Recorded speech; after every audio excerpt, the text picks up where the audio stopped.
Oil and gas. We've, of course, been covering all the headlines coming out of the Dangote Refinery, out of the NNPC. There's just so much. So let's see how much we can take here today. The Punch coming out to say that the Dangote Refinery, well, they were speaking to IPMAN, Independent Petroleum Marketers Association of Nigeria, and one of those officials speaking to the Punch suggested or projected Dangote Refinery could sell PMS at 600 naira per litre. The Dangote Group then put out a statement saying, no, we are not fixing PMX prices. There it is. We have not fixed the petrol price. They said our attention has been drawn to headlines announcing that, and that's not true. And they mentioned the Punch. What else? Go back to those headlines. That was one. Then there's of course the situation whether or not there will be August sales of the PMS coming out of the Dangote Refinery. Refinery said they would sell PMS in June, then it's pushed back to July. They're still saying it's going to be August. Then the NNPC did say that they've reduced their equity stake in the Dangote Refinery because of investments in CNG. We just found that out over the last 24 hours. Then the Punch did come out to say that the Port Harcourt Refinery has been postponed for a 6th time. That's as far as the operations are concerned. And then in today's This Day newspaper, Nigeria's newspaper record, at the top of the masthead, Mr. Mele Kyari is ramping up the war versus oil theft. And who better to dump all these oil and gas headlines than Arise Business Analyst Chika Mbonu. Good morning, sir. Morning, Rosis. How are you today? Fine, thank you. Thank you. Morning. Take your pick. I say that when good things happen in oil, yes, good things happen to Nigeria. Of course. The life of the flesh is in the blood. Yeah. The life of Nigeria is in oil. So that's right. You can't talk about oil so much. We continue to talk about oil. Of course, we have to get it right. Yeah.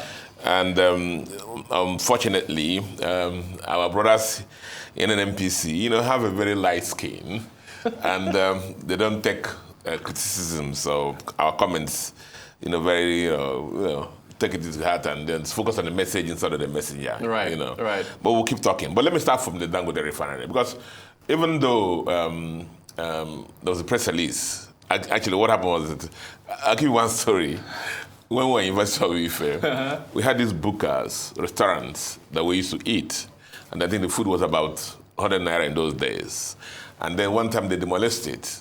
And then one of the bigger proper refinery then, proper restaurant there. Yeah. And that's why they considered nice decor and everything. So the day that the owner of the restaurant came there, we all came out there to his hearing and saying, we hope the food here will be 100 naira, or we hope the food will be 100 naira. So you can understand man. Yeah. Going to tell Dangote, shouting it to the Punch Dangote hearing. Yeah. We believe the price will be 600 naira per liter. So it's a projection. Yeah. And so Dangote people, they should calm down. They just went and pushed out its press release to counter that. I mean, Ipman's, is free to aspire, right? For any particular price. But be that as it may, I've consistently spoken in this program that Dangote Refinery is a private enterprise. That's right. That even despite the denials of the government, even before the government people came to indirectly confirm that subsidy is still going on, in this program we said that we've consulted the big players in oil and gas, and they told us that the landed price for PMS in Nigeria, petrol in Nigeria, was above 1,000. And the government was still substantially subsidizing. For those who were importing the petrol, the landed cost was about more than 1,000 naira. Right. So per liter. And so even though the government was selling it, I think 600 at the pump price, 600, 700 naira, that's not the real price. Exactly. And so anybody who's expecting that the petrol price will go down to 100 naira again. Remember, I said that during the strike protest period that's hallucination. Okay, no, that's too much. Too much expectation. Let me not be too much hostile. Yeah. See, I've also said in this program that the principal ingredient that enters into a refinery for the production of petrol is crude oil. That's right. Crude oil is internationally priced. And then I also went on to say that all the refineries, first-class refineries, have the same production cost. And so if crude oil is the same price, enters into a first-class refinery, whether it's in Rotterdam, whether it's in Dubai, whether it's in Mexico, like Dangote Refinery, by the time it comes out to the factory gate, the petrol that comes at the same price. Aha, yep. The same price. Yeah. That's why when they put it from abroad and it lands in Nigeria, the landed price is about 1,000 naira. The same thing that will happen to Dangote Refinery. The price will not be 600 naira.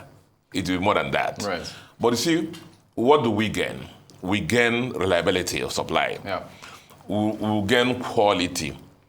We will not be subject to the vagaries of something happened to Suez Canal, the ships cannot pass through. Yeah. Or the ocean-going vessels have been stuck somewhere. That's why we have queues, new queues. We just need to go to Ibejuleki here and get the product to our factory, to our stations. So that's one of the things we gain. Of course, the kind of impact, salutary impact that Dangote Refinery had on diesel prices. Remember? Exactly. When diesel prices were, hugging 2,000 naira per liter. Yeah. And then when they came in and started producing, one, we had more reliability for supply, and two, the prices moderated to about 1,200 or thereabout now at the pump. Yeah. So that's the kind of thing that will happen also. So Dangote Group, calm down. There's this thing, if people are free to aspire, everybody's free to expect that price to come down low. But I mean, it won't happen at that. The government, like now, as they're doing now, will buy it at the commercial price.